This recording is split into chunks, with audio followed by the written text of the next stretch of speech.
Fisaorananao indray napiditra ny tompo amin'ny alalan'izao teny izao.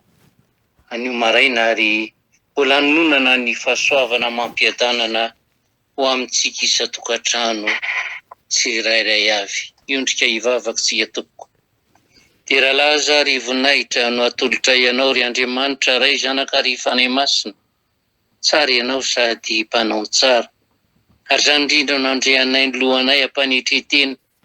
Isaotranao ny amin'izany fahatsaranao zany, satria migioka ny fahazavanao, migioka ny fitahinao, migioka ny fahatsaranao tokoa izay amin'izao andro faharoa amin'ny herinandro izao. Zava-dehibe ho anay manko Jesosy zany fahavelomana zany, zany antsontsoana ianao isan'andro hoe ameo tombonandro izay, ameo tombonandro izay, nefa tombonandro tianay apetraka eo am-pelantananao. Mba nanaovanay izay tena mahafaly anao ho feno fifaliana amin'ny fiarahanao aminay. Tsorabetsaka Jesosy, ary dia faly mametraka ny androany eo am-pelantananao, indrindra zao fiaonana zao, mba ho feno fanasitrahanao, feno famindraponao, feno fitiavanao tanteraka mihitsy. Ka ianao le Andriamanitra be famindrapo, taka ny tahinao anay hatramin'izay no mbola hitahinao anay androany. Hiatrika ny teninao izay sokafo amin'ny fomba mampanantsy tsirairay aby, andray izay tena tianao ambara, mba entinay mamakivaky ny androany, tontolo-piainanay iray manontolo mihitsy ho feno fahatsarana miaraka aminao. Alay satana koa izay tadidana potika ny fifandraisany, dia didina trantsy anankely zanam-pahefana amin'ny anaran'i Jesosy Kristy velona avy any Nazareta, ary fatorana ny afary rehetra afo fa hanasazy azy. Dia misaotra betsaka Jesosy eo, ko mitenena raha tompo, ny anaranao rery any. Amen. Ny filazantsara ny Lioka toko 12:5-telopolo ka hatramin'ny 5 no vatsim-panahy nomeny tompo ho antsika indray amin'izao fiandohan'ny herinandro vaovao izao ry havana. Lioka toko 12:5-telopolo ka hatramin'ny 5. Rehefa hita dia vakiana amin'ny anaran'i Jesosy. Aoka isikina ny valahanareo sy hirehetra ny jironareo. Ary aoka ianareo tahaka ny olona izay miandry ny tompony. Raha mody avy mifampakaram-bady izy, ka nanotongany sy mandondona izy, dia voany miaraka amin'izay. Sambatra ny mpanompo izay ho hitan'ny tompony miambina raha avy izy. Lazaiko aminareo marina tokoa fa isikina ny tompony, dia ampipetraka azy hihinana, dia ho avy ka hanompo azy. Ary na avy amin'ny fiambenana faharoa amin'ny alina izy, na avy amin'ny fiambenana fahatelo ka mahita toy izany, dia sambatra ireo mpanompo ireo. Afantaro izao fa raha fantatry ny tompontrano izay ora hiavian'ny mpangalatra, dia ho miambana izy ka tsy namela ny trano tamihana. Dia miomana koa ianareo fa ho avy ny zanak'olona amin'izay ora tsy ampoizinareo. Amen. Ny mpino-drehetra ry havana dia samy nantsona ho vonona lalandava ara-panahy ka hiandry ny fiverenan'ny tompo. Raha miandry vahiny be voninahitra isika ry havana, dia somebiseby ary dia sahirana fatratra amin'ny fiomanana ny andrayan'izany vahiny ny rehetra ao an-trano. Ary samy miezaka ny rehetra mba hifanentana amin'ny voninahitra ilay vahiny ny fandraisana azy. Diovina ny trano, ny fanakaray manontolo fafana, ary dia avy eo dia manadio ny vantana, ary dia manao akanjo madio sy tsara mendrika ilay andrasana. Ary raha hita fa efa akaiky ilay vahiny, dia mivoaka mitsena azy mihitsy isika, arahana tsiky lava reny, tsika manambara fifaliana sy fanajana. Raha riva moa ny andro dia ampirehetina daholo ny jiro, soloina sy amboarina izay maty, mba ho feno fahazavana ny manodidina ray manontolo.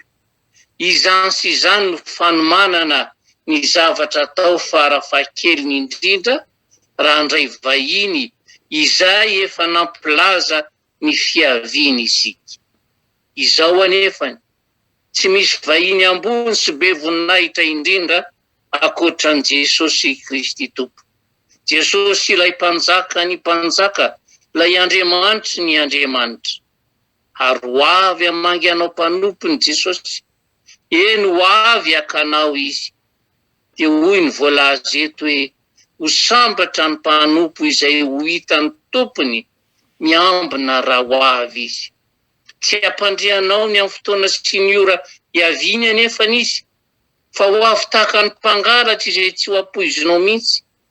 Tsy milaza mialoha ny fotoana angalarana izy, fa izany hoe tsy misy fotoana anomananao ny fandraisana, ny fitsenanao azy araka ny voalaza tery aloha tery. Ary zay ke ry havana lazana amintsika lalandava hoe efa tombotra izany fiaviana izany, sady ho avy tampoka izy. Fa hoy tokoa mantsy Jesosy hoe fa amin'izany andro na ora izany dia tsy misy mahalala na dia ny anjery sy ny any an-danitra aza, ary na dia ny zanak'aza afa-tsy ny ray ihany.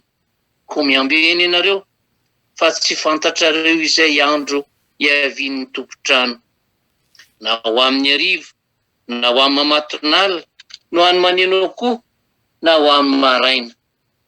Voamarika amin'izany ary ry havana ny tsy fahalalana ny fotoana ahatongavany.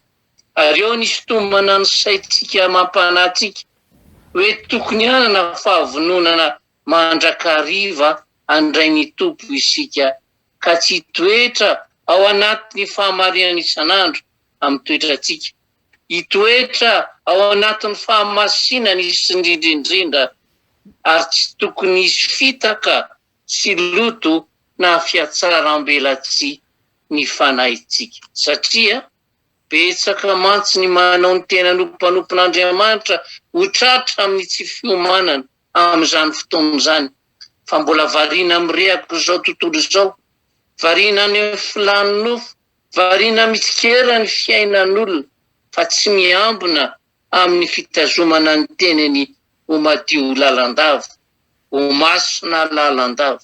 Ary dia ho taitra izy raha ndre ny anjomara manambara fa tonga ny mpapakatra, kanjo efa diso tara loatra. Ry hava malalo amin'ny tompo, andindina ny kristiana tena pino ny fahavononana hiandry an' Jesosy, ka tsy maintsy miraiki-po tanteraka amin'ny tompo isika, amarena sarobidy indrindra an' Jesosy, ka ny fiverenany no andrandraitsika sy iritsika fatratra.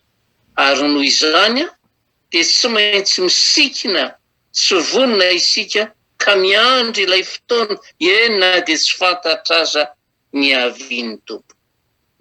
Ho avy tokoa manko ilay Andriamanitra miaraka amin'ny voninahiny, ho avy Jesosy miaraka amin'ny heriny sy fahamasinana.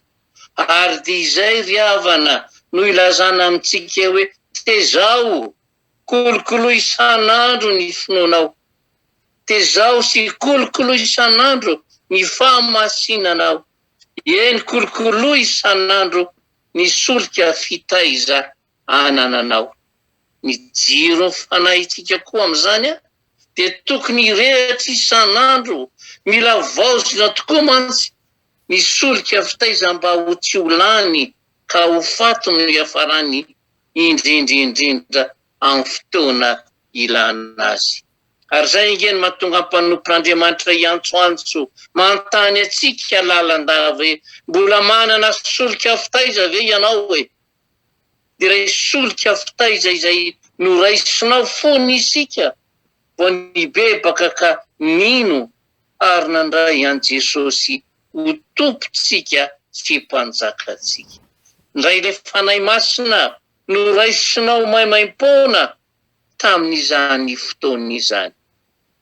Izao anefa ry havana, rehefa tsy hainao ny mikolokolo an'io fanahy masina noraisinao fony vao nin'io, dia miaritra sy mialantsy kelikely, ary rehefa amin'ny fotoana ilanao azy indrindra, rehefa ao anatin'ny andro mahory na amin'ny famaizinana, dia ho sahirana izany olona tsy manana izany fanahy masina izany, ary hitady izy fa tsy ahita tsitsony fa efa tara loatra amin'izany fotoana izany. Ry havana malalo amin'ny tompo, raha tianao ny anana solika na ny fanahy masina trano na dia amin'ny andro rehefa mampiravoravo-tanana sy maheverevitra ny akamaroan'ny olona aza, dia kolokoloiden'izao, kolokolo isan'andro ny fanahy masina izany izay efa nomena anao. Kolokoloy amin'ny fitiavam-bavaka, fa Jesosy aza nge efa niteny fa tsy mety raha tsy mivavaka mandrakariva isika ka tsy rerake. Noho izany aza misaraka mambavaka mihitsy na inona ataonao na aiza lianao. Kolokoloy amin'ny fandaliana ny fampianarana ny tenin'Andriamanitra ny fiainanao. Miazama mamantatra ny tena hevitry ny tenin'Andriamanitra ary akatoavy atsakany sy andavany fa ny fahafantaranao ny marina no manafaka anao tsy ho andevom-pahotanana intsony. Ary aza dino hoe ny mifonina sy mangataka ny rahan'i Jesosy isan'andro mba hanasany anao amin'ireo heloka vitanao, ary avao izy isan'andro ny fanontoloran-tenanao eo amin'i Jesosy mba hampamendrika anao na amin'ny fotoana na tsy amin'ny fotoana, mba tsy ho tampoka aminao ny andro atongavany eny amin'ny rahony lanitra. Ry havana, ataovy hatrany ary izay tsy haritra ny solika fitaiza na ny fanahy masina ao aminao, fa io no tomboka se hafantaran Jesosy anao ka ndraisy anao rehefa tonga any amin'ny farany. Ka itenenany tokoa hoe efa tena vita ny fiazaka zany izy, indro ny satroboninahitra mendrika ho azy. Fa hoy ny voalaza ny soratra masina hoe, nefa iza no mahatanty ny andro iaviny, ary iza no majanona raha miseho izy. Fa izao kosa say milaza aminao fa raha feno ny fikolokolonao ny fanahy masinao, raha tena voatahirinao ny fanahy masina ao aminao, tsy hanana tahotra amin'ny fiaviany anao, satria fantatrao sy tsapanao fa ho famonjena lehibe ho anao izany fotoana izany. Mahireza ry havana, kolokoloy f'Andriamanitra mahafantatra izay tokony ho anjaranao amin'izao fanaranao anazy izao. Amen. Ivavaksika tompoko. Dia raha Lazary voninahitra hatrany mbola isaorana ianao Jesosy, ary saotra betsaka ny amin'ny hafatra izay nomenao anay indray androany, ahafahanay heritreritra tokoa fa toa ataonay kilalao, ataonay tahaka ny tanisa amin'ny fitehirizana ilay fanahinay atao anatinay. Rehefa tena tianay mila vonjy aminao izay dia kolokolonay, fa rehefa mbola makamamy mirehaka amin'izao tontolo izao izay dia atsipitsipinay fotsiny izy. Menatra Jesosy raha miteny izany efa zava-misy zany, fa androany ianao te hampatsiahy lay teninao ny vavaka nataonao hoe raha eo tsy misy tiako very ireo na dia iray ary. Tena nafatra ianao androany, nanipy ny teninao ianao androany mba aizanay mitahiry lay fanahy masina atao anatinay, aizanay miaina lay fanahy masina miaraka aminao, ka dia mbo anisany voavonjy izay rehefa tonga eny amin'ny rahony ianao. Fitiavana tsy misy ohatran'izany nomenao anay tsirairay avy, ary zay nisaorana ianao feno, zay nonkasana ianao feno, fa ny angatahako aminao raha mba mety ianao Jesosy, apeo ny tsirairay hitahiry an'izany fanahy masina zany. Aza velanao robany Satana izany, aza velanao hisy hiditra atao anatin'ny fanahinay Jesosy, afa-tsy ianao rery any. Ka niraka ny herinao ianao, aniraka ny anjelinao ianao, hiaro anay amin'izany, azahoanay manompo anao am-pifaliana. amakivaky ny herinandro vaovao indray izay herinandro zay tena napetraka eo am-pelantananao, maro ny zavatra mety hifamoafao amin'ny tsirairay aby, manana ny olana ny tsirairay aby, nefa matoky a Jesosy fa mbola hiteny ianao hoe fa na dia kely tahaka ny voatsin'ampy ary ny finoanay dia afaka mindra ny tendrombohitra hivarina ny andranomasina. Ka na inona olana ho atrehany tsirairay, na inona zavatsarotra ho atrehany tsirairay, matoky manana anao izay. Fa lay fanala kely mirehatra ato anatinay ato, mbola hijonjo ny jironay, ny fiainanay, azahoany manaraka anao ampifaliana ka anehoanao fa fotoany fanehoany Jehovah ny heriny tokoa izao andro izao. Saotra Jesosy io, saotra fanahy masina. Napetraky finoam-pelantananao no avy ny tsirairay aby, ka nonana ny tso-dranomasina avy amin'ny anaranao ka hitenenanao hoe hitay anao any Jehovah ka hiaro anao. Ampamirapiratra ny tavany aminao Jehovah ka mindra fo aminao. Anandratra ny tavany aminao Jehovah ka hiaro anao ary hiteny aminao hoe mandehana amin'izao herinao zao. Nefa apio izy Jesosy eo, hitahiry lay solika ho ao anatiny hirehatra lalandava. Misaotra fanahy masina, anao ny dera, anao ny haja, anao ny voninahitra, anao zany hatramin'ny voalohany dia anao mandrakizay. Saotra Tompo. Aleluia. Amen.